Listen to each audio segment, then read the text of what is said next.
Whatever you're facing right now has been waiting for God to encounter your life. Hallelujah. Hallelujah. Now Elisha has been replaced. Elijah has been replaced with Elisha. It is time for Elisha to show up, because he worked. He went through the process. Now run with me. Let me borrow Joshua chapter 1 from verse 1 to 3. The book of Joshua chapter 1. Joshua chapter 1. Listen to me. Now, when Elisha is going, listen, after the death of Moses, the servant of the Lord said to Joshua, the son of Nun, Moses' assistant, Moses, my servant, is dead. Now, therefore, arise, go over this Jordan, the same the river that Elisha is on. Okay, that means what Joshua went through, then Elisha has to go through it. Let me tell you, there are no shortcuts. There are no shortcuts. Listen to me. And you and all the people into the land that I am giving to you, to them, to the people of Israel. Okay? Now, every place that the sole of your foot will tread upon, I have given it to you, just as I promised to Moses. Okay? I will be with you just as I was with Moses. Child of God, it's the same process that Elisha is going through. This time, he's also facing Jordan. Hallelujah. Hallelujah, child of God. Whatever you're going through in life, it's a process. It's not gonna last, but as long as you're patient enough to go through it, as long as you're patient enough, as long as your faith is geared up, it's not gonna last, child of God. It's not going to last. Let me say that again. Whatever you're going through in life, it's not there to stay. It has come for a while. If you're patient enough, if you hold on, God will take it away. Hallelujah. If you hold on, God will take it away. He will take it away, child of God. The book of Matthew chapter 14 verse 22. Let me pick up something here. Listen to me. Immediately he made the disciples go into the boat and go before him on the other side, while he dismissed the crowd. And after he had dismissed the crowds, he went up on the mountain by himself to pray. When evening came, he was alone, but the boat, this side, was a long way, and from the land, beaten by the waves, for the wind was against them. And in the fourth watch of the night, he came to them walking on the sea. When the disciples saw him, they thought to themselves, terrified, and said, "It is a ghost," and they cried in fear. But immediately Jesus spoke to them and saying, "Take heart, it is I, do not be afraid." But Peter answered him, "Lord, if it is you, command me to come to you on water." He said, "Come." So Peter got out of the boat and walked towards the water and came to Jesus. But when he saw the wind, he was afraid, and beginning to sink, he cried, "Lord, save me." Jesus immediately reached out his hand and took hold of him, saying, "O you of little faith, why did you doubt? Why did you look at the situation?" When they got into the boat, the wind ceased. The wind will cease as long as you hold on to Jesus.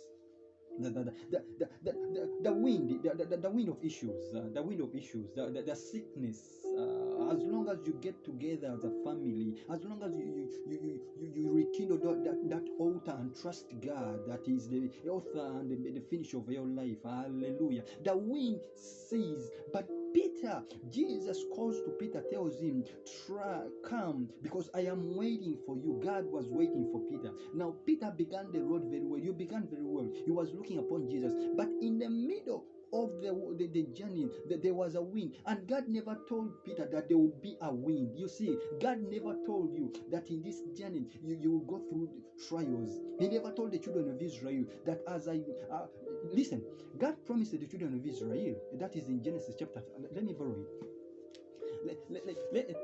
Let me talk about the God that I know. Listen, God says to Abraham, "For sure your descendants," that is chapter 15 verse 13. "Then the Lord said to Abraham, know for certain that your offspring will be sojourners in the land that is not theirs, and will be servants there, and there will be afflicted for 400 years. God promises Abraham, but after 400 years, But I will bring judgment on the nation that they will serve, and afterwards they shall come out with great possessions. Listen, God promises Abraham that the children of Israel will be sojourners, your descendants. But after 400 years, I will come for them. He doesn't tell him that, but when I come for them, they will go through the journey. Then they will face thirsty. They will be thirsty. Then in the journey, they will be thirsty. In the journey, they will reach the Red Sea, and they will have to trust me for the water to be parted. That is the wind that Peter was facing. When Jesus said to Peter that come, he never told him, but be careful because there's a wind. The wind, the wind, the wind, the wind, the wind. The wind is a process that Elisha went through. That is the wind. The wind. The wind, the situation, it is too much on you. The wind, the issues in life, the sickness, the joblessness, the lack. And God, and you're asking yourself questions. But God, I have trusted you. I've looked upon you. But the wind is inclusive in the journey of you, Peter. But God will not tell you that the wind is there, because when He tells you, you will look at the wind, focus on the wind, and you forget that there is one who's waiting on you. Therefore, you will not focus on Him. That's why God never told you that there's a wind, but you begin to walk towards Him as long as He's yonder waiting for you, because God was waiting for him no matter what. That is why even when he was sinking, He held him up. God will hold you up. God will help you. God will lift you up. You feel like you are sinking. You feel like the situation is too much. You feel like you're almost giving up. God will hold you up. That the wind will not pull you down. The wind of issues will not pull you down. The wind of issues will not pull you down. The wind of lack will not pull you down. The wind of self-pity will not pull you down. The wind of struggles will not pull you down, because God knows that the wind is there. But He did not tell you that you will exercise your faith in the process of your life, for God to take you to what you prayed for. There is a wind. The winds will all show up, and the wind never show up before the journey. They show up in the journey. I wish I could talk to you. The winds, they don't show up before the journey. Before Peter began the journey, there was no wind. He was walking systematically, but when he began to walk, the wind walked towards him. The wind of issues will always show up in your journey, but the journey is made to be successful. Not for sure that you will reach your destiny, not for sure that you will come out through, not for sure that you will be victorious, not for sure that nothing will hinder you. But the wind, as long as you don't focus on the wind, the reason why Peter was sinking, because he could no longer focus on Jesus who called him, and he focused on the wind. The wind, the wind, the wind. The winds, they are blowing. They are blowing. They will blow from every direction. They will come from your family members. They will come from your very own house. They will come from your workplace. They will come from your marriage. They will come from your siblings. That wind of issues. But don't focus on them, because the one who called you is faithful and just.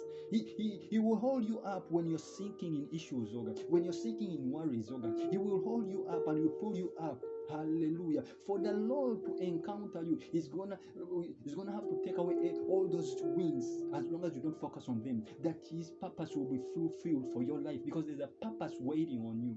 Allow me to pray with you. Hallelujah. The Spirit of the living God, we just want to thank you, Lord God Almighty Father. However much you're going through issues, Father God Almighty Father, Lord, you say that in the middle of the journey, Elisha never knew that in the middle of the journey, Father God Almighty Father, there will be hindrances, Father God Almighty Father, but there was a purpose waiting on him, Father. Peter never knew that when he was walking towards Jesus, the wind will blow, but as long as he didn't focus on the wind, Father, even when he focused on the wind, Father, Lord, even when he sank, Father, Lord, you pulled him up, because they were poured upon you, Father, Lord, as your people are sinking, Father, they are sinking, Father, in issues, Father God Almighty Father, but pull them up, because they are calling upon you, Father God Almighty Father. I pray for families that are gathering together, Father, to call upon you, Father Lord. I pray for the marriages, Father, that are nearly fading, Father God Almighty Father. The man was working, the money was coming, things were beginning to move in the right direction, but then the epidemic brought everything down at the same level, Father. I pray for that wind to seize your people who will come through, because there's a purpose waiting on them in Jesus' mighty name, Father Lord. I extend this encounter towards all the areas of life in Jesus' mighty name, Father. You will come through.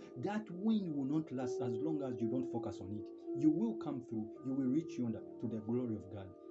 Hallelujah. For God to encounter you, He's going to take out every hindrances, every wind in your life, and you will reach your destiny in Jesus' mighty name. Now, may God bless you and see you again next Sunday. Thank you for coming up. God bless you.